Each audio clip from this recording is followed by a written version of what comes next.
오늘 함께 나눈 말씀은 누가복음 14장 25절부터 35절 말씀입니다. 누가복음 14장 25절부터 35절까지 우리 함께 찾으셔서 함께 읽도록 하겠습니다. 누가복음 14장 25절부터 35절 말씀입니다. 같이 읽도록 하겠습니다.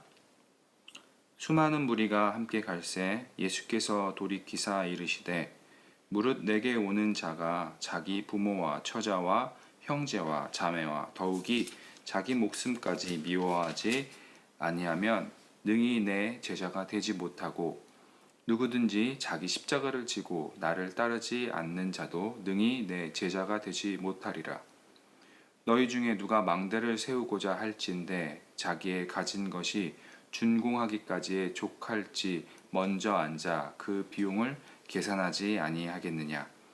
그렇게 아니하며 그 기초만 쌓고 능히 이루지 못하면 보는 자가 다 비웃어 이르되 이 사람이 공사를 시작하고 능히 이루지 못하였다 하리라.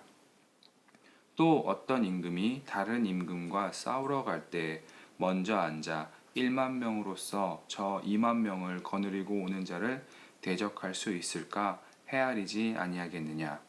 만일 못할 터이면 그가 아직 멀리 있을 때에 사신을 보내어 화친을 청할지니라.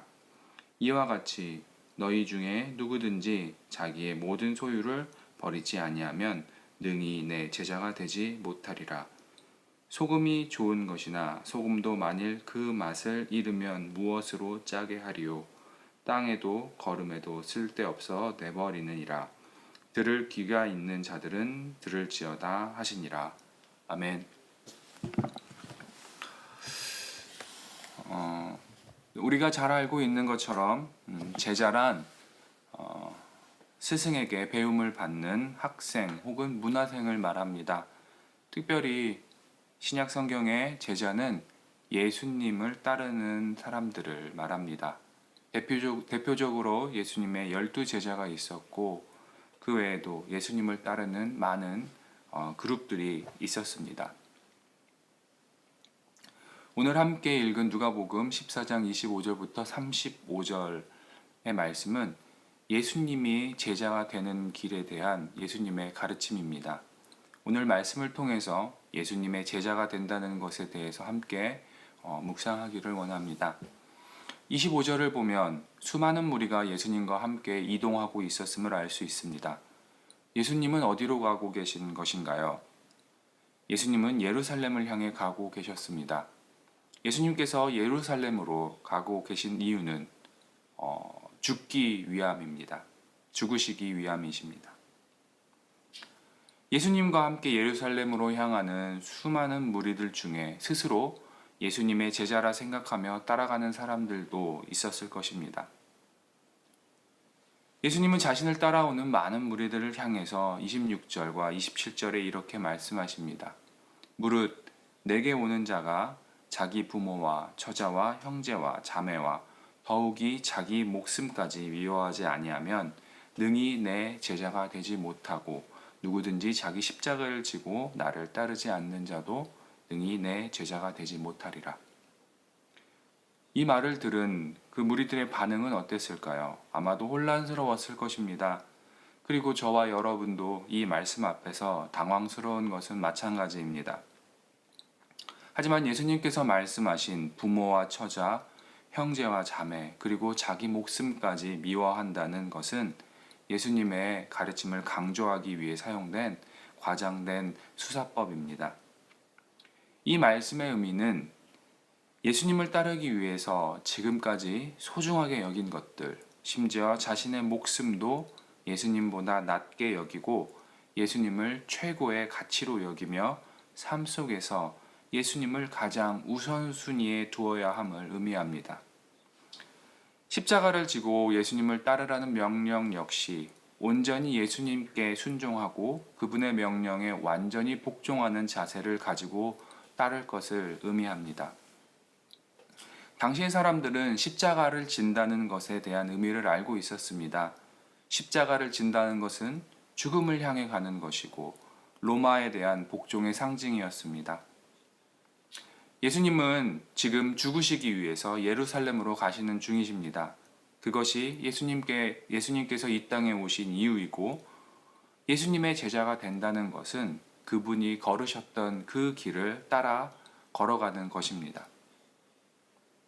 예수님은 자신을 따르는 무리를 향해서 자신을 따르는 것, 즉 예수님의 제자가 된다는 것의 의미를 구체적으로 가르쳐 주고 계신 것입니다. 모든 것을 포기하고 죽음을 무릅쓰고서라도 나를 따를 것인가? 잘 생각해 보고 따라올 것을 가르쳐 주고 계십니다. 예수님은 이에 대해서 28절부터 32절에 두 가지 비유로 말씀하십니다. 하나는 망대를 건축하기 전에 망대를 세울 때 필요한 전체 비용을 계산해야 한다는 것입니다.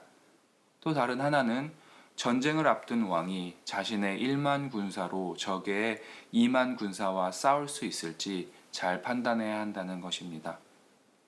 이 두 가지 비유를 통해 예수님은 예수님의 제자가 되기로 결정하는 것, 제자됨의 의미에 대해서, 그리고 제자가 되어서 앞으로 살아가는 삶에 대해서 철저하고 진지하게 생각해 봐야 함을 가르쳐 주고 계신 것입니다. 진지한 고민 없이 예수님을 따른다면 망대를 짓다가 말아서 수치를 당하거나 전쟁에서 잘못 판단하여 패하는 왕처럼 될 수 있습니다. 그리고 33절에 다시 한번 말씀하십니다. 이와 같이 너희 중에 누구든지 자기의 소유를 버리지 아니하면 능히 내 제자가 되지 못하리라. 예수님의 제자가 된다는 것은 십자가를 지고 자신의 모든 것을 버리고 희생하며 가는 길입니다. 예수님과 함께 그분이 가시는 십자가의 길로 나아가는 제자는 그의 모든 소유와 소중한 것들을 포기할 수 있습니다. 이는 예수님을 전적으로 의지하기 위해 나의 모든 것을 과감하게 버릴 수 있어야 함을 의미합니다.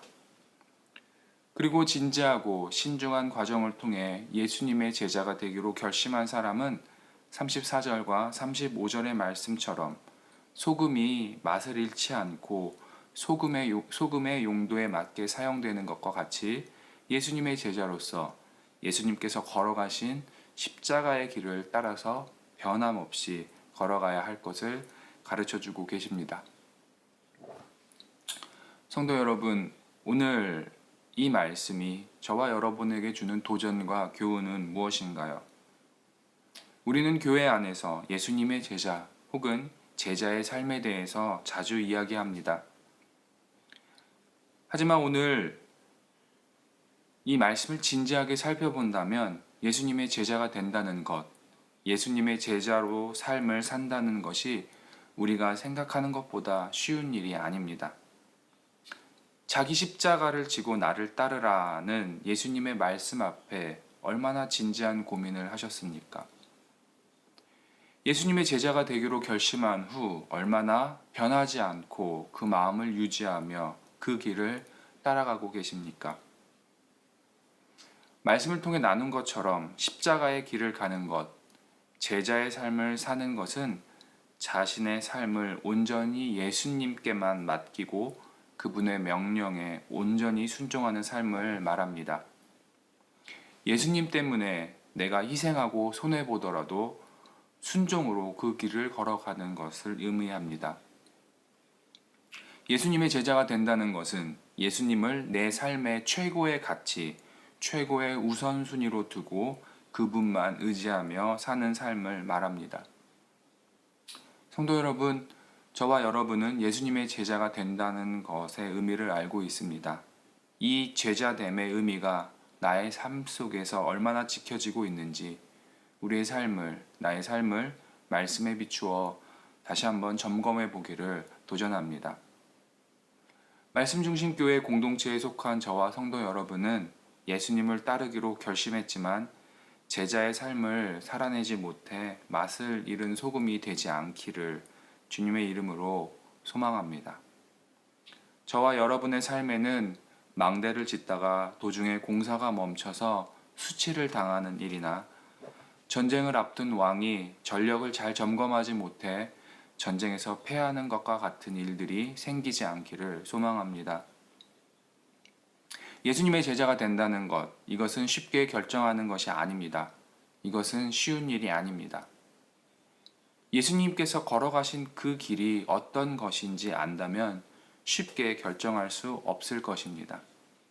그럼에도 불구하고 우리가 예수님의 제자가 되기로 결정했다면 우리는 변치 않고 그 길을 걸어가야 할 것입니다. 그러한 자들에게 예수님께서 이렇게 약속하십니다. 요한복음 14장 23절 말씀입니다. 예수께서 대답하여 이르시되 사람이 나를 사랑하면 내 말을 지키리니 내 아버지께서 그를 사랑하실 것이요 우리가 그에게 가서 거처를 그와 함께 하리라. 아멘. 예수님의 제자의 삶을 사는 자들에게는 하나님 아버지의 사랑과 앞으로 그분과 함께 살아가는 영광스러운 삶이 준비되어 있습니다. 오늘 예수님의 제자가 되기로 결정한 저와 여러분이 간구해야 할 것은 무엇입니까?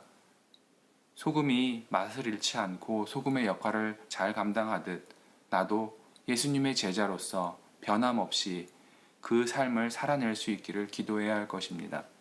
또한 예수님을 나의 삶의 최고의 가치로 두고 그분을 나의 삶의 첫 번째 우선순위로 두고 온전히 예수님을 의지하는 삶을 살아갈 수 있도록 하나님의 도우심을 구해야 할 것입니다.